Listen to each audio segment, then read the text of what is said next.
Yemen में Saudi अरब की जानिब से लड़ी जाने वाली जंग के लिए अमरीकी ताउन के खात्मे और सऊदी वलीअहद शहजादा मोहम्मद बिन सलमान को सहाफ़ी जमाल खशोगी के कत्ल का जिम्मेदार ठहराने की अमरीकी सेनेट की करारदादों की मजम्मत की है। असदुल्ला खालिद हमारे साथ हैं तफसीलात के साथ। असद, बताइएगा कि सऊदी अरब का क्या कहना है इस करारदाद के बारे में? काफ़ी टफ स्टांस लिया है Saqib.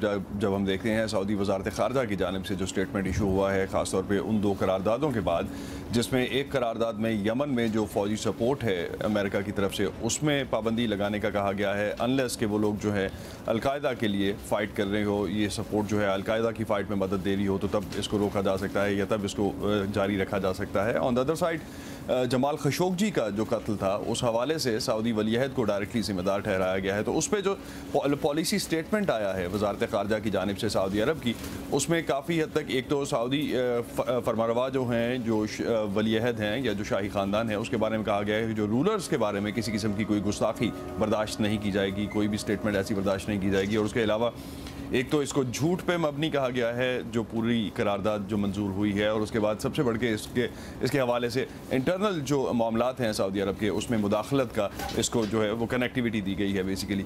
On the other side अगर हम देखते हैं तो माहिरीन जो इस पूरी करारदाद पे कहते हैं कोई बहुत रेलेवेंस नहीं रहेगी इसकी, एक अलामती करारदाद है।